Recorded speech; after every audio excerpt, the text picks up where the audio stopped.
Bueno, tenemos espacio para preguntas, tenemos 15 minutos para preguntas. Si hay alguna pregunta del público.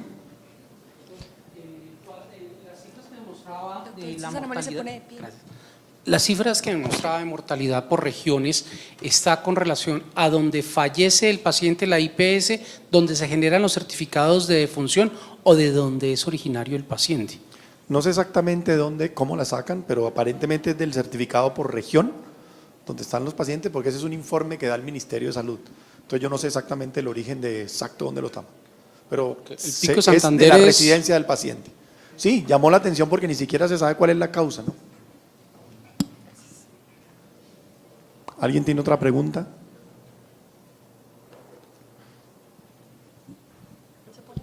Sí, por favor. Nicolás Manito, de Barcelona. No, la pregunta de Efraín, que me ha llamado la atención es realmente la falta de cumplimiento de lo que tendría que ser el tratamiento médico óptimo, ¿no? Realmente, ¿cuáles son probablemente las causas? Y, por ejemplo, había una propuesta, a lo mejor el acceso a la medicación y tal, había una propuesta por parte de un laboratorio, no voy a decir el nombre, de crear una molécula como el trinomia que hay actualmente, como si fuera una molécula con los tres fármacos básicos. Polipil. Una polipil para poder abordar la insuficiencia cardíaca. De las cosas que hemos observado, uno, el paciente puede salir del alta hospitalaria adecuadamente tratado. Una de las preocupaciones, la comentaba el doctor Comín Colet ayer, era que si el paciente no sale con el tratamiento hospitalario, en realidad no se le implementa. Y muchos de esos pacientes saliendo con el tratamiento hospitalario no los titulan adecuadamente porque no van a una clínica de insuficiencia cardíaca, por ejemplo, o van a otros sitios donde no manejan la titulación de medicamentos. Y en otros sitios incluso suspenden medicamentos. Por ejemplo, uno ve cómo retiran inhibidores de la decavaralol y le dicen, pero si tú no sufres de la presión, ¿por qué tomas eso? O la dosis que tienes de ese betabloqueador es muy alta, te van a matar con eso. Entonces, nos toca realmente educar también al resto de la población. Por eso cuando hablábamos de las redes integradas de atención en salud, que deben ser lineales, en doble línea, debe haber educación de tercer nivel a primer nivel, y el primer nivel poder contactar, esa experiencia la han tenido ustedes mucho tiempo y la conocen divinamente, y les ha funcionado, es poder tener la opción de que alguien de tercer nivel le resuelva problemas puntuales para el manejo de los pacientes con insuficiencia que ya estén estables y que puedan devolverse a un primer nivel. Pero la mayoría de las cosas que hemos encontrado son estas, y estoy seguro que mis compañeros van a encontrar una coincidencia muy grande con eso. Yo tenía una pregunta para el doctor Comín. Nosotros en nuestro sistema de salud el problema que tenemos es que se fragmentaliza la atención. Entonces, digamos que la integralidad es lo que estamos buscando por algunos centros que tenemos en este momento de clínicas de insuficiencia cardíaca. En el modelo que usted nos mostraba de gestión, ¿importa, por ejemplo, la caracterización del paciente cuando ingresa por primera vez? O sea, si es un estadio más avanzado, eso hace que igual el desenlace sea también mucho mejor, a diferencia de un paciente que pues de pronto es un estadio diferente en la cronología de la enfermedad.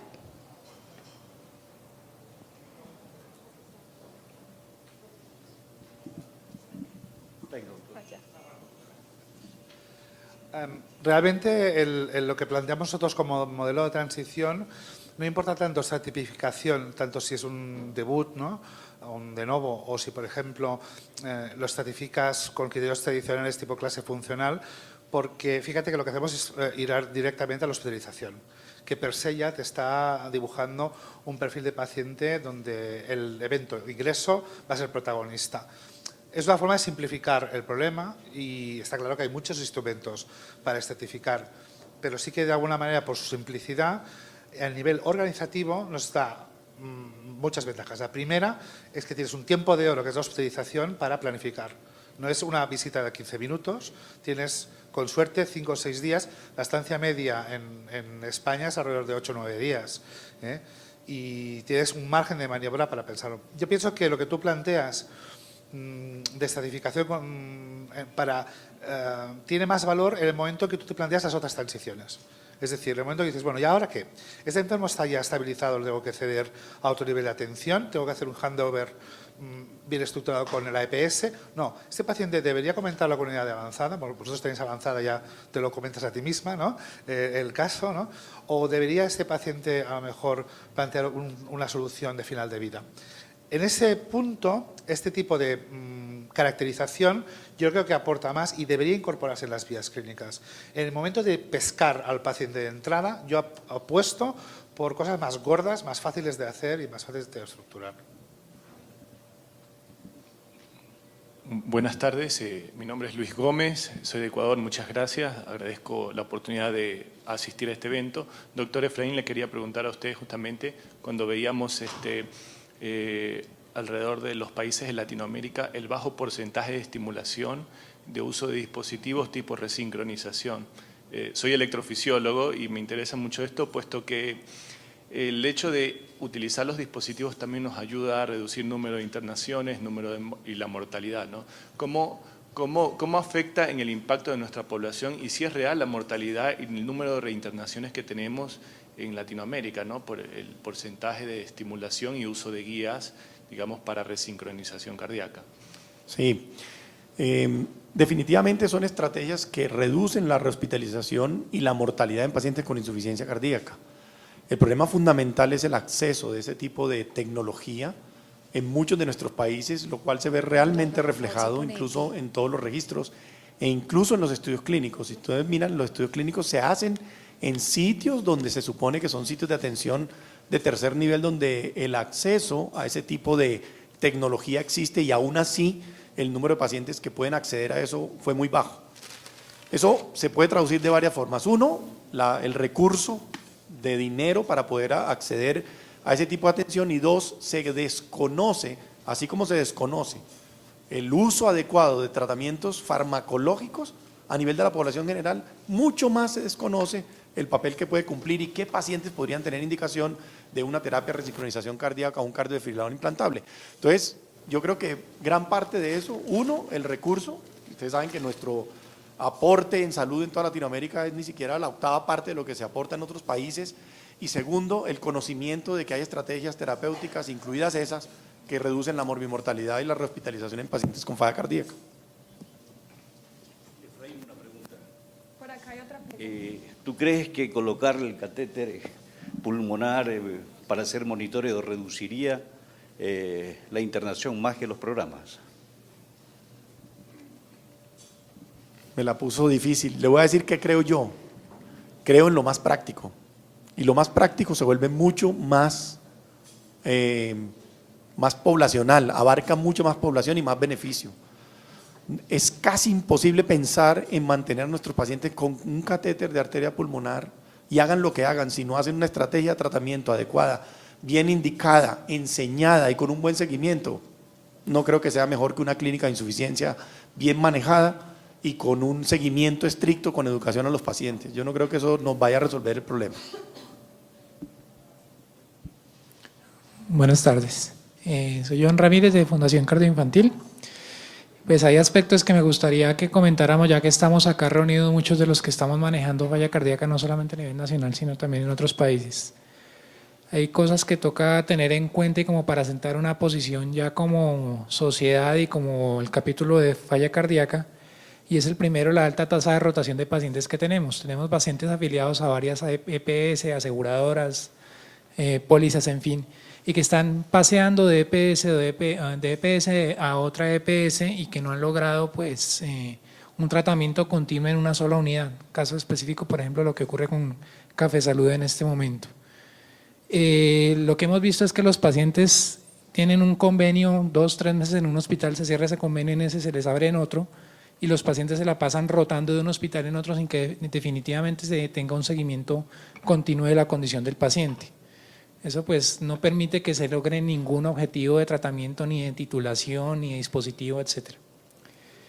La segunda cosa que hay que tener en cuenta es que gran parte de los medicamentos que manejamos, casi el 80% de lo que prescribimos son medicaciones que son no pos. Hablamos de candesartán, valsartán, bisoprolol, metoprolol succinato, y que pues definitivamente deberían estar en el sistema de salud porque abaratan costos, disminuyen mortalidad y tasa de rehospitalización. El tercer punto que hay que tener en cuenta es la interacción que vamos a tener con las redes primarias. Aquí estamos sentados y gran parte de las unidades que estamos manejando son de cuarto y tercer nivel, pero desafortunadamente no asisten personas de las que ven los pacientes por medicina familiar o por medicina interna o por medicina general en los centros de atención primaria, y como usted bien lo decía hace poco, Viene el paciente con un medicamento y se lo desmontan, se lo retiran o no le hacen seguimiento. El otro punto, el cuarto, es tener en cuenta que hay que involucrar como actores también a las EPS. Sería muy bueno contar en algún capítulo, alguna reunión futura que tengamos, representantes de las aseguradoras para que vean cómo es el día a día con estos pacientes. Actualmente, pues afortunadamente tenemos la representación de la industria y es una oportunidad bastante buena que debemos aprovechar. El quinto punto es la lejanía geográfica de nuestros pacientes. Yo me pregunto muchas veces por qué, estando en Bogotá, estamos atendiendo pacientes que vienen de Palmira, que se pueden atender, por ejemplo, en Cali, o pacientes que vienen de Cúcuta, que se pueden atender en Bucaramanga, siendo más cercanos geográficamente, que precisamente por cuestiones económicas o por conveniencias terminan en unos sitios pues que se les puede brindar la mejor atención científica, pero a veces no la mejor atención humana en cuanto a su núcleo de apoyo. El sexto punto es el control de dispositivos. Muchos de los pacientes vienen con resincronizadores, con cardiodesfibriladores, con funciones de Optivol colocadas, que vienen pitando o que no se les pone en cuidado, o muchos en algún momento vendrán con catéter de arteria pulmonar, pero son pacientes en los cuales no hay un adecuado seguimiento del peso, de la educación y de la parte básica, es decir, estamos matando cucarachas, como decía un profesor, a punta de bombas atómicas. Entonces yo creo que toca montarnos y hacerlo de forma gradual para lograr el objetivo final que queramos, que es que el paciente esté empoderado y educado acerca de su condición. Las autorizaciones se han vuelto un dolor de cabeza para los pacientes. Ya hemos visto que nos ha tocado hospitalizar pacientes a la fuerza o por urgencias, o a veces exagerando de sus cuadros clínicos para que se puedan hacer estudios que realmente debieron hacerse antes, o autorizando medicamentos o procedimientos. Nos ha tocado hospitalizar pacientes porque no les autorizan un vasodilatador, por ejemplo. También hay que mirar cómo es el sistema de referencia de pacientes para trasplante pulmonar, para trasplante cardíaco, y asistencia pulmonar, que se identifiquen cuáles van a ser los centros, cuáles van a ser los criterios y que eso se socialice a nivel nacional, para que queden ya, sobre todo a nivel primario y secundario, porque las clínicas de tercer y cuarto nivel pues ya tienen eso bien determinado. La legislación tiene que favorecernos más y pues eliminar todas esas barreras precisamente en cuanto a autorizaciones, atención, filas, etcétera. Y pues el último punto es mirar lo de la telemedicina nuevamente, porque es algo que, aunque se ha dicho y se ha hablado, desafortunadamente la legislación no nos ha permitido como aterrizarlo más a la hora de hablar de costos, facturación, quién lo va a asumir y cómo se va a regular eso. Gracias. Muchas gracias, John. Una gran cantidad de preguntas maravillosas, pero sería interesantísimo que las oyera el ministro de Salud, porque yo no soy capaz. Te puedo decir más o menos cómo puede ser la estrategia, cómo se planea que va a ser la estrategia de acuerdo a la ley estatutaria para manejar ese tipo de problemas, no solamente para insuficiencia cardíaca, sino para toda la atención en salud. Se supone que habrá un único pagador, ese es el teórico, simplemente voy a hablar como el teórico, y las gestoras, las EPS van a ser las gestoras de la atención en salud. Eso es lo único que va a permitir la atención integrada de sistemas de atención en salud, porque eso ya es ley, o sea, lo de atención integrada de salud, de sistemas de salud, es ley ya, simplemente que no se puede implementar. Y ley estatutaria se supone que se implementa hacia febrero del año entrante, o sea que ya debe empezar a correr ese tipo de sistema. ¿Qué significa eso? Que el área de influencia donde esté tercer nivel, segundo nivel y primer nivel, deben ir los pacientes de esa área de influencia a la atención primaria, secundaria o terciaria. Y así se podría empezar a organizar unos sistemas de atención integrado en salud, que incluyen insuficiencia cardíaca, enfermedad coronaria, diabetes, etc. Es la única forma, por lo menos como está planteado en el papel. ¿Qué va a obligar eso? ¿Por qué no hay redes integradas hoy? Por lo que tú dices. Cada paciente tiene una EPS diferente que contrata con un sitio diferente. Por lo tanto, yo puedo estar en el norte de Bogotá o en el norte de Medellín y esa red contrató con el sur de Medellín o el sur de Bogotá y tiene que ir a ese hospital, lo cual significa un desplazamiento a ese hospital para su atención en salud, y la atención primaria se la generan en el norte. Entonces, aquí le hacen una atención, no hay una red integrada, se devuelve al norte a otra atención integrada y eso genera un gran caos. Con relación al tema del POS, el tema del POS ya se volvió obligación nuestra por ley estatutaria, tenemos que generar nosotros directamente la justificación en un sistema que se está integrando, tenemos que sentarnos a escribirlo y dar una justificación científica basada en evidencia y en la guía para poder generar esa indicación. Y si eso está generado y tiene soporte, no tiene problema. Entonces digamos que de alguna forma van a cambiar cosas, esperamos que así sea, te estoy hablando del teórico, no hablo como ministro, que no tengo la potestad para ello, pero sí por lo menos en lo que conozco de cómo va a ser el potencial de atención de ese sistema y esperamos que así sea. Buenas tardes. Bueno, muchas gracias. Una última, Muchas una última gracias. pregunta, doctor, si es posible. Buenas tardes.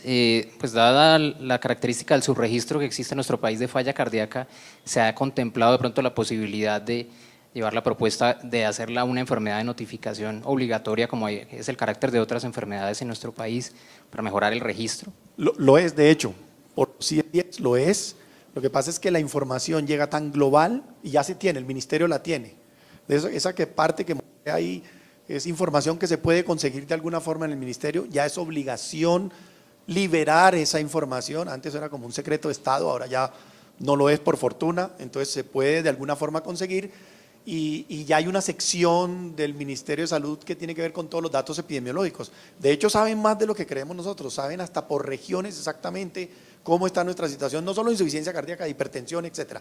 ¿Cuál es el problema? Que no está muy bien diferenciado el diagnóstico, porque muchas veces se hace mal o se hace simplemente por inercia. Pongamos la hipertensión, entonces le pone hipertensión CIE-10. Entonces eso nos daña mucho la información. Entonces lo que sigue ahora es buscarle la pureza a esa información, pero tenemos más de la que todo el mundo cree, porque todos estamos obligados a registrar enfermedades con código específico y eso llega al ministerio, que pasa que antes no se tomaba, ya se toma.